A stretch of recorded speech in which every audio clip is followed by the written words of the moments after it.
आपने इतना समर्थन इस यात्रा को दिया, इतनी मदद की,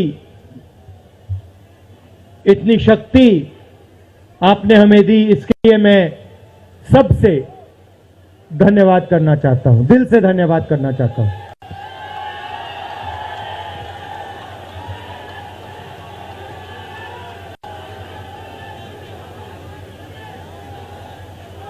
इस यात्रा का लक्ष्य भारत को जोड़ने का है।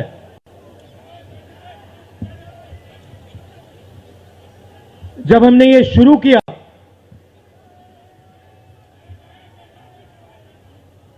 कन्याकुमारी में यात्रा शुरू की, तो मैं सोच रहा था कि नफरत को मिटाने की जरूरत है, और मेरे दिमाग में था कि इस देश में सब जगह नफरत फैली हुई है। मगर जब मैंने चलना शुरू किया तो सच्चाई बिल्कुल अलग थी। मैंने मीडिया के बारे में कहा, शुरुआत में कहा कि हमारे दोस्त हैं,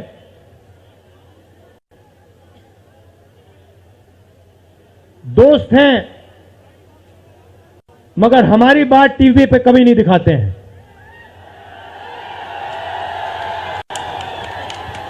और वो तो तब भी ठीक है, वो ठीक है, हमारी बात नहीं उठाएं तो ठीक है, कोई प्रॉब्लम नहीं है। मगर ये एक और काम करते हैं, इनकी गलती नहीं है। देखिए, ये जो यहां खड़े हैं, इनसे गुस्सा मत होइए,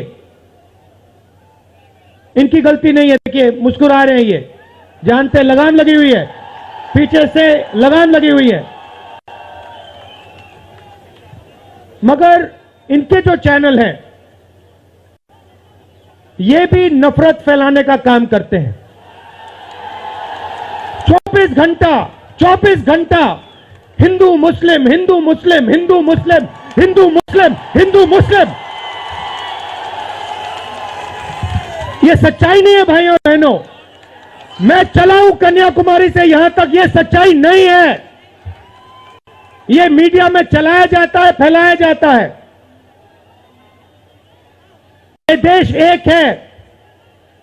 इन सड़कों पे लाखों लोगों से मिला हूं, सारे के सारे एक दूसरे से मोहब्बत करते हैं, प्यार करते हैं, गले लगते हैं।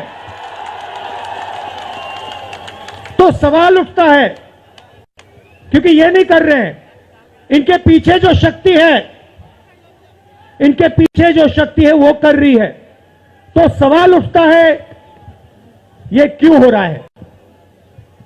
जब सच्चाई ये है कि देश का आम नागरिक, चाहे हिंदू हो, मुस्लिम हो, सिख हो, ईसाई हो, किसी भी जात का हो, वो एक दूसरे से प्यार करता है, मोहब्बत करता है, एक दूसरे की इज्जत करता है। 90% लोग इस देश के एक दूसरे से प्यार करते हैं, मोहब्बत करते हैं, इज्जत करते हैं। देखिए मेरे सामने, ये देखिए, घूम के देखिए, ये जैन मंदिर है, गुरुद्वारा है, मंदिर है, मस्जिद है। ये है हिंदुस्तान। ये सच्चाई है हिंदुस्तान की, और ये नई बात नहीं है, ये हजारों साल से इस देश की सच्चाई है। प्यार से ये देश मिलकर एक साथ रहा है। तो सवाल उठता है, ये जो मीडिया के लोग हैं, ये नहीं, जो इनके पीछे हैं, ये नफरत क्यों फैलाना चाहते हैं? आपने कभी पूछा अपने आप से कि मीडिया 24 घंटा कभी मोहब्बत की बात नहीं करेंगे? कभी आपने देखी है? कभी टीवी पे देखा कि देखो एक हिंदुस्तानी दूसरे हिंदुस्तानी से गले लग गया? कभी देखा? नहीं, कभी नहीं दिखेगा। सही बात है ना? सही बात। कभी नहीं दिखेगा। इसका कारण है भाइयों और बहनों, मैं आपसे पूछना चाहता हूं, आप में से किसी का कभी जेब काटा गया है? आपका जेब काटा गया? आपका जेब काटा गया? तो जब जेब काटा जाता है, आपका काटा गया ना, तो जब कोई आपका जेब काटता है तो वो क्या करता है? सबसे पहले उसे क्या करना पड़ता है? नहीं नहीं नहीं, ब्लेड तो बाद में आता है, मगर पहले क्या करता है? पहले वो आपके ध्यान को इधर करता है, आपके ध्यान को लेकर उधर ले जाता है। भाइयों और बहनों, ये जो करा जा रहा है आपके ध्यान को हटाने के लिए किया जा रहा है, और ये 24 घंटा करते हैं और फिर आपकी जेब काटी जाती है। बढ़िया बढ़िया, क्योंकि सच्चाई है। 24 घंटा हिंदू मुस्लिम, हिंदू मुस्लिम, हिंदू मुस्लिम, और फिर जो भी आपका पैसा है, किसानों का, मजदूरों का, आपके एयरपोर्ट, आपके पोर्ट, आपकी सड़कें,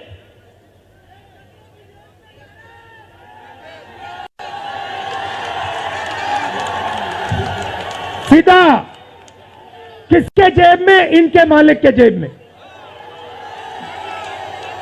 इनको कौन चलाते हैं? नाम बताओ। देखो, सब जानते हैं, पूरा हिंदुस्तान जानता है। भाइयों और बहनों, ये नरेंद्र मोदी जी की सरकार नहीं है, ये अंबानी अदानी की सरकार है। ये सच्चाई है, और ये पूरा पूरा लक्ष्य इनका आपके ध्यान को इधर से उधर, उधर से इधर करने का है। मैं 2800 किलोमीटर चला हूं, 2800। मुझे कहीं नफरत नहीं दिखी, कहीं हिंसा नहीं दिखी, कहीं मारपीट नहीं दिखी, मगर जब मैं इनका टेलीविजन खोलता हूं, 24 घंटे मुझे मारपीट, हिंसा, नफरत दिखाई देती है। क्यों? क्योंकि ये आपका ध्यान इधर से उधर ले जाना चाहते हैं। जो सच्चे मुद्दे हैं उस पे आपका ध्यान गलती से ना चला जाए। जैसे जब कोई आपकी जेब काटता है, वो चाहता है कि आपका ध्यान आपके जेब पे गलती से भी ना चला जाए। ये हो रहा है इस देश में। तो आपका ध्यान कहां जाना चाहिए? मैं आपको बताता हूं।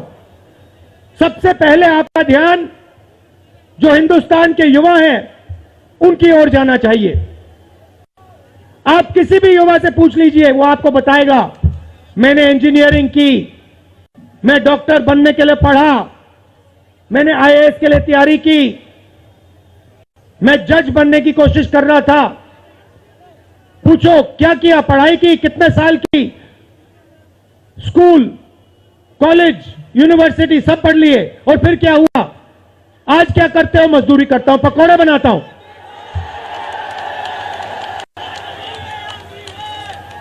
बेरोजगारी क्यों आई? मैं आपको बताता हूं। और जो हमारे छोटे व्यापारी हैं, जो स्मॉल और मीडियम बिजनेस चलाते हैं, आप अच्छी तरह सुनिए, क्योंकि आप इस देश के भविष्य हो। अगर इस देश को कोई रोजगार दे सकता है तो इस देश का किसान और ये जो छोटे व्यापारी हैं और स्मॉल और मीडियम बिजनेसेस चलाते हैं, ये लोग हैं। क्यों? क्योंकि ये लाखों हैं, ये लाखों में हैं, और कोई 100 लोगों को रोजगार देता है, कोई 500 को देता है, कोई 1000 को देता है, कोई 25 को देता है, कोई 33 को देता है, और ये लोग देश को रोजगार देते हैं। अब इनकी बात करते हैं। ये 24 घंटे लगे रहते हैं, बैंक के दरवाजे इनके लिए बंद होते हैं। हिंदुस्तान के 2-3 अरबपतियों को 1 लाख करोड़, 2 लाख करोड़, 3 लाख करोड़ ऐसे दिया जाता है। ये बैंक के सामने जाते हैं, इनको धकेल के निकाल दिया जाता है। राइट? अब क्या, ठीक है, बैंक का पैसा नहीं दिया तभी मान ली बात, तब भी मान ली बात, मगर फिर क्या किया, फिर प्रधानमंत्री ने नोटबंदी की और प्रधानमंत्री ने गलत जीएसटी लागू की। भाइयों और बहनों, ये पॉलिसी नहीं है, ये हथियार है। छोटे व्यापारियों को, स्मॉल और मीडियम बिजनेस वालों को और किसानों को मारने के हथियार हैं ये। और जब इन्होंने ये काम किया तो देश के जो युवा हैं उनको रोजगार नहीं मिल सकता, सवाल नहीं उठता, क्योंकि जो रोजगार देने वाले हैं उनकी रीढ़ की हड्डी आपने तोड़ दी। किसके लिए तोड़ी, किसके लिए तोड़ी? इनके जो मालिक हैं उनके लिए तोड़ी। गेम को समझो। अब देखिए, अब आगे चलते हैं। युवाओं की बात की, स्मॉल और मीडियम बिजनेस वालों की बात की, दुकानदारों की बात की। अब सड़कों पे मुझे हजारों किसान मिले हैं, एक सेकंड में पहचान लेता हूं, जैसे ही हाथ मिलाता हूं समझ आ जाता है ये मजदूर है या ये किसान है, हाथ से पता लग जाता है, छिले हुए हाथ होते हैं। अच्छा, एक और सवाल है जो मैं सोच रहा हूं,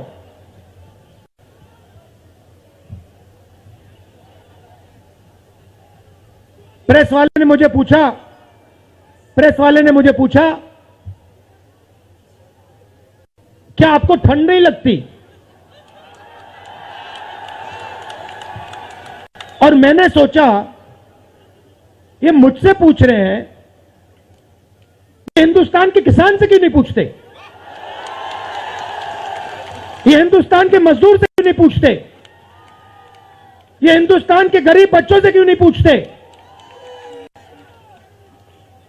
फिर कहते हैं देखो 2800 किलोमीटर चल लिए, कोई बड़ी बात नहीं है, पूरा हिंदुस्तान चलता है, जिंदगी भर चलता है, किसान चलता है, मजदूर चलता है, फैक्ट्री में जो काम करते हैं वो चलते हैं। तो हमने ये कोई बड़ा काम नहीं किया भाइयों और बहनें, पूरा हिंदुस्तान करता है, रोज करता है। हम 2800 किलोमीटर चलते हैं, किसान शायद जिंदगी में 10,000, 15,000, 20,000 चल लेता है।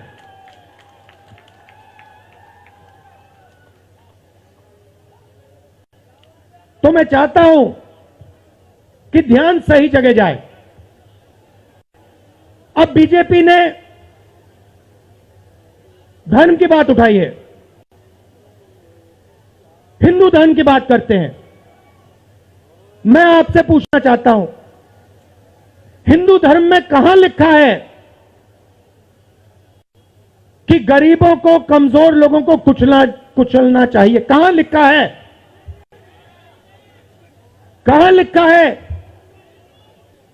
कि कमजोर लोगों को मारना चाहिए? कहां लिखा है मुझे बताओ। मैंने तो कहीं नहीं पढ़ा।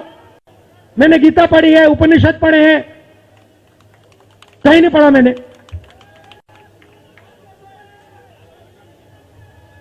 आपने पढ़ा कहीं? गले लगाने की बात होती है। अच्छा ठीक है, देखिए अब ये लोग देश में डर फैला रहे हैं। नफरत नहीं दिखी मगर डर दिखा। किसके दिल में डर? किसान के दिल में, युवाओं के दिल में, छोटे दुकानदारों के दिल में, स्मॉल और मीडियम बिजनेस जो चलाते हैं उनके दिल में, माताओं बहनों के दिल में। मुझसे कहती है राहुल जी, बीजेपी की सरकार में हम तो सड़क पर, शाम को सड़क पर नहीं निकल सकते। तो डर फैला दिया है। सही सही। अच्छा, आपने शिव जी की फोटो देखी है? उसमें उनका हाथ ऐसे देखा आपने? इसको क्या कहते हैं? इसको क्या कहते हैं? इसको अभय मुद्रा कहते हैं। इसका मतलब क्या होता है? इसका मतलब होता है डरो मत। तो शिव जी कहते हैं डरो मत। हिंदू धर्म कहता है डरो मत। और ये लोग 24 घंटा इस देश में डर फैलाने की कोशिश करते हैं। अच्छा, एक और मजे की बात बताता हूं आपको। मैं सोच रहा था, आपने ये यात्रा देखी होगी, इसमें आपको हिंसा दिखी? नहीं दिखी? किसी ने किसी को मारा? किसी ने गाली दी? नहीं। आपने इसमें नफरत देखी? बिल्कुल नहीं। इसमें किसी ने यह पूछा भैया तुम्हारा धर्म क्या है? किसी ने कहा भाई तुम हिंदू हो, मुसलमान हो, सिख हो, ईसाई हो, क्या हो? नहीं। किसी ने यह पूछा तुम स्त्री हो या पुरुष हो? किसी ने यह पूछा तुम्हारी क्या जात है? बिल्कुल नहीं। कपड़े भी नहीं पूछे, कपड़े भी नहीं पूछे। अच्छा, इसमें आपने देखा होगा, पता नहीं आपने देखा या नहीं, इसमें कुत्ते भी आए। कुत्ते भी आए इसमें, कुत्ते आए। और आपने अगर आप टीवी देख रहे होते आपने एक चीज देखी होगी, कुत्ते को किसी ने नहीं मारा, किसी ने नहीं मारा। इसमें गाय भी आई, भैंस भी आए, सुअर भी आए। मैंने देखा वो तो सब जानवर आए, सब लोग आए और यहां पे कोई नफरत नहीं थी। जैसा हमारा हिंदुस्तान है वैसे ही ये यात्रा है। कोई नफरत नहीं, कोई हिंसा नहीं, कोई गलत सवाल नहीं। कभी कभी कोई गिर जाता, जैसे हमारे हरियाणा के पीसीसी गिरे, धड़ाम से गिरे, केरला के सब नेता गिर गए। 1 सेकंड में लोग उनको उठा लेते थे, 1 सेकंड में, टाइम नहीं लगता था। यह है हिंदुस्तान। नहीं, देखिए, मैं आपको एक बात बताता हूं, सच्चाई समझनी होगी। सच्चाई यह है कि जैसे इन पर लगाम लगी हुई है वैसे हिंदुस्तान के प्रधानमंत्री पे भी लगाम लगी हुई है। उनकी गलती नहीं है, वो संभाल नहीं पा रहे हैं, कंट्रोल नहीं कर पा रहे हैं, उनको कंट्रोल कर दिया है। नहीं, मैं सच बोल रहा हूं, मैं सच बोल रहा हूं। क्योंकि आप देखिए, एयरपोर्ट भी उनके, पोर्ट भी उनके, एग्रीकल्चर के स्टोरेज डिपो भी उनके, और क्या उनका, हाँ, लाल किला भी उनका, लाल किला भी उनका, सारे के सारे पब्लिक सेक्टर की कंपनियां उनकी, और क्या उनका, रेलवेज उनकी।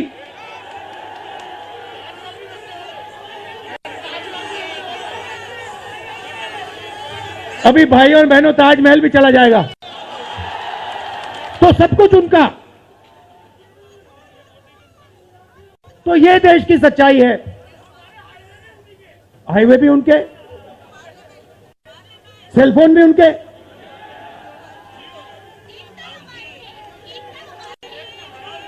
मगर सच्चाई हमारी। आप देखिए, मैं आपको बताता हूं, आपको मैं बताता हूं, अपनी कहानी बताता हूं। जब मैं राजनीति में आया, 2004 में आया, हमारी सरकार थी, चुनाव जीते थे, और ये प्रेस वाले 24 घंटा मेरी प्रशंसा करते थे। 24 घंटा राहुल गांधी, राहुल गांधी, राहुल गांधी, राहुल गांधी। फिर मैंने क्या किया, मैं चला गया भट्टा परसोल। नहीं सुनो, आपको समझना है ये है क्या। मैं भट्टा परसोल गया और मैंने किसानों का जो जमीन का मामला है उसको छेड़ दिया। और भाई और बहनों, जैसे ही मैंने किसानों का जमीन का मामला छेड़ा वैसे ही मेरे पीछे पड़ गए। उसके बाद जमीन अधिग्रहण बिल, भट्टा परसोल के बाद जमीन अधिग्रहण बिल लाया, कांग्रेस की सरकार लाई। उसके बाद तो पूरा फुल टाइम 24 घंटा मेरे पीछे पड़ गए। प्रधानमंत्री जी ने, बीजेपी ने, मैं आपको सच्चाई के बारे में बताना चाह रहा हूं, प्रधानमंत्री ने, बीजेपी ने हजारों करोड़ रुपए लगा दिए मेरी छवि को खराब करने में।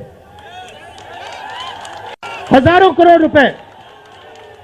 और आपने देखा होगा मैंने एक शब्द नहीं बोला, बिल्कुल चुप, बिल्कुल चुप। मैंने एक शब्द नहीं बोला। मैंने ये नहीं बोला भैया ये गलत बोल रहे हैं, ये ठीक नहीं है ना, मैं बिल्कुल चुप, चुप। क्योंकि मैंने कहा चलो देखता हूं कितना दम है, और लगाया। पूरी की पूरी मीडिया लग गई, व्हाट्सएप पे लगाया, फेसबुक पे लगाया, सब जगह 24 घंटा राहुल गांधी के बारे में। कुछ नहीं बोला मैंने, पूरे देश में फैला दिया। और फिर एक महीने मैंने आपको सच्चाई दिखा दी और पूरा पूरा खत्म। देखो सच्चाई कैसे काम करती है। सच्चाई को छुपाया नहीं जा सकता है, कहीं ना कहीं से सच्चाई बाहर आ जाती है। और ये यात्रा हिंदुस्तान को जोड़ने की है। क्यों? क्योंकि इस नफरत से, इस डर से हमारे प्यारे देश को नुकसान हो रहा है।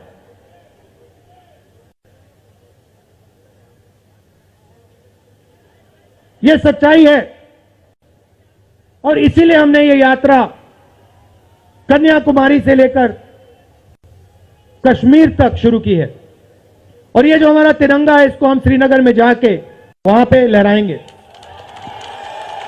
और आप में से हजारों लोग हमारे साथ चलोगे, हजारों लोग चलोगे।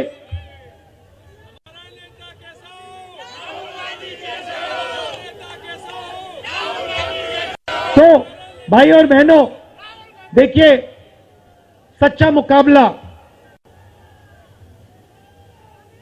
दुनिया में, सच्चा मुकाबला चाइना और हिंदुस्तान के बीच में है। ठीक है, चाइना ने 2000 स्क्वायर किलोमीटर हमारी जमीन ले ली है। प्रधानमंत्री जी कहते हैं कि हमारे बॉर्डर के अंदर कोई नहीं आया। तो भैया प्रधानमंत्री जी अगर कोई नहीं आया तो हमारी सेना उनकी सेना के साथ 21 बार क्यों बात कर रही है? और हमारे जो सेना के लोग हैं, हमारे डिफेंस फोर्सेस के लोग हैं, वो क्यों कह रहे हैं कि चाइना ने हमारी जमीन ले ली है? मगर देखिए, कंपटीशन आर्थिक है, मुकाबला आर्थिक है। ये आपके जो सेलफोन है, ये आपके जो शर्ट है, जूते हैं, इसके पीछे आप देखिए, प्रेस वालों के जो कैमरा है इसके पीछे देखिए, उसके पीछे आपको लिखा दिखेगा मेड इन चाइना।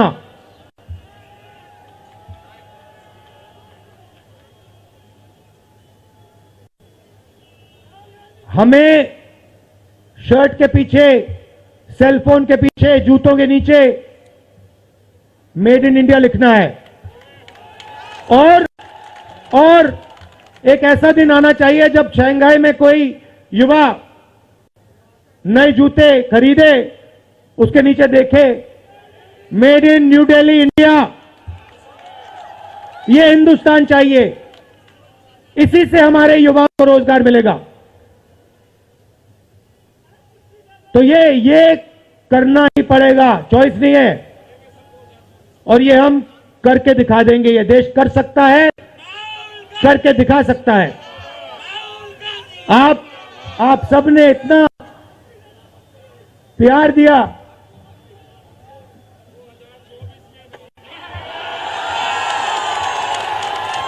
आपने इतना प्यार दिया। मैंने भाषण में राजस्थान में कहा था, आपके नफरत के बाजार में हम मोहब्बत की दुकान खोलेंगे। आपने लाखों दुकानें खोल दी हैं। आप सबका दिल से बहुत बहुत धन्यवाद। नमस्कार, जय हिंद।